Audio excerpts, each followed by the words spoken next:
Père éternel, notre Dieu, nous bénissons ton Saint-Nom, nous te couronnons, Roi des rois, et Seigneur des seigneurs de nos vies, et de la vie de tous ceux que nous aimons, dans le nom de Jésus-Christ. Amen. Bien-aimés dans le Seigneur, nous allons prendre nos Bibles, et nous allons aller dans le livre de 1 Corinthiens, chapitre 1, du verset 26 au verset 29. Je lis au nom de Jésus. Considérez, frères, que parmi vous qui avez été appelés, il n'y a ni beaucoup de sages selon la chair, ni beaucoup de puissants, ni beaucoup de nobles. Mais Dieu a choisi les choses folles du monde pour confondre les sages. Dieu a choisi les choses faibles du monde pour confondre les fortes. Et Dieu a choisi les choses viles du monde et celles qu'on méprise, celles qui ne sont point, pour réduire à néant celles qui sont, afin que nulle chair ne se glorifie devant Dieu. Bien-aimés dans le Seigneur, je vous salue au nom de Jésus-Christ notre Seigneur, et je vous aime, je suis heureuse de me retrouver avec vous ce soir dans ce livre de 1 Corinthiens, chapitre 1, 26 à 29. Ce soir, nous allons parler de ce que j'ai intitulé la philosophie de Dieu. La philosophie de Dieu, sachant que dans le livre d'Ésaïe, Ésaïe chapitre 55, Dieu nous dit que ses pensées ne sont pas nos pensées et que ses voix ne sont pas nos voix. Autant ses pensées sont élevées au-dessus de nos pensées, autant ses voix sont élevées au-dessus de nos voix. Nous avons lu ce texte de 1 Corinthiens et la première question que nous nous posons, c'est qui sont les choses folles? Que sont les choses folles et qui sont les choses folles? Dans le verset 25, il est dit que la folie de Dieu est plus sage que les hommes et que la faiblesse de Dieu est plus forte que les hommes. La folie de Dieu, c'est la prédication de la croix. Alléluia. Et la sagesse de Dieu, c'est encore la prédication de la croix. Amen. Ah, il est merveilleux notre Dieu. Je crois et j'estime que le plus grand philosophe qui puisse exister de tous les siècles, c'est Dieu. Amen. Les choses folles de ce monde, bien aimé dans le Seigneur, c'est toi, c'est moi, c'est nous les enfants de Dieu, quand Dieu nous a choisis.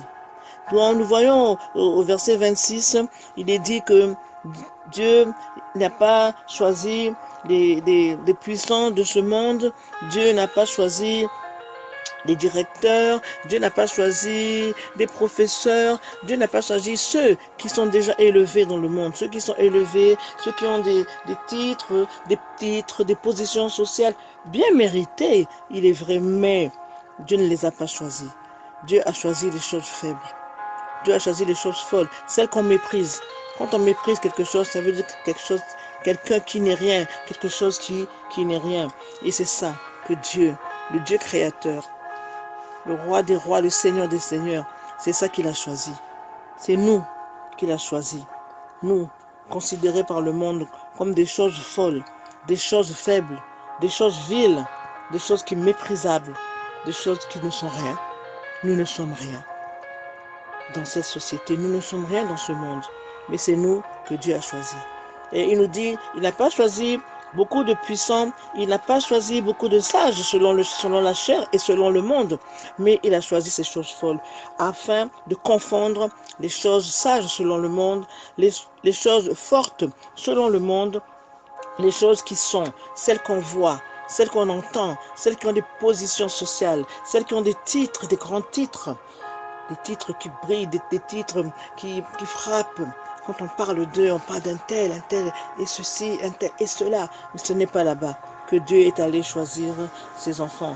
Pour réduire à néant ces choses qui sont, Dieu est allé choisir les choses folles, les choses faibles, les choses viles, celles qu'on méprise. C'est la philosophie de Dieu. C'est la sagesse de Dieu. Et la Bible nous dit que la sagesse de Dieu est plus forte que les hommes et que la folie de Dieu est plus sage que les hommes. Qui Qui peut s'élever contre Dieu? Qui peut lutter contre le Dieu créateur? Le philosophe des philosophes, le professeur des professeurs, le médecin des médecins, le roi des rois, le Seigneur des seigneurs, le Dieu grand, fort et puissant, qui a créé le ciel, la terre et la mer, et tout ce qui s'y trouve. Sa sagesse est immense et infinie. Il dit dans le verset 1 Corinthiens 1,19, il est écrit: je détruirai la sagesse des sages et j'anéantirai l'intelligence des intelligents. Où est le sage? Où est le scribe? Où est le disputeur de ce siècle? Dieu n'a-t-il pas convaincu de folie la sagesse du monde? Alléluia. Hosanna, Hosanna, grand Dieu vivant d'Israël, parce qu'il est Dieu. Il veut que nous soyons humbles devant lui. Lui-même, il est venu en chair sur cette terre, dans toute l'humilité et toute l'obéissance à son Père. Il s'est fait petit afin que nous soyons grands. Il s'est fait pauvre afin que nous soyons riches. Il nous a élevés. Il a fait de nous des choses fortes, des choses aujourd'hui sages, parce que la sagesse de Dieu, elle est plus forte que les hommes. Alléluia. Merci, cher Saint-Esprit, toi qui parles tantôt d'une façon et tantôt d'une autre.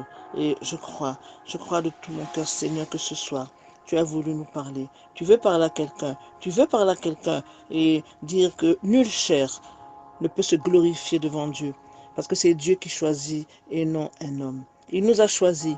Il dit dans le livre de Jean, de chapitre 15 au verset 16, ce n'est pas vous qui m'avez choisi, mais moi, je vous ai choisi et je vous ai établi afin que vous alliez, que vous portiez du fruit et que ce fruit demeure.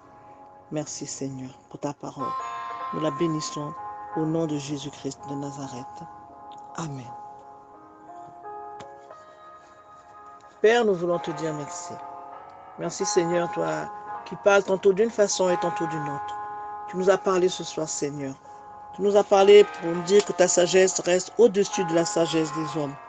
Et ce n'est pas nous qui choisissons, mais c'est toi qui nous choisis. De choses folles, faibles, viles et méprisables que nous étions, tu as fait de nous aujourd'hui des choses fortes, des choses puissantes, des choses qui maintenant, Seigneur mon Dieu. Mais si tu l'as fait, Seigneur, c'est pour réduire à néant celle qui était. C'est ta volonté, c'est ta puissance. Tu es Adonai, la souveraineté t'appartient. Et si nous avons prié au nom de Jésus-Christ, notre Seigneur. Amen, Amen, Amen.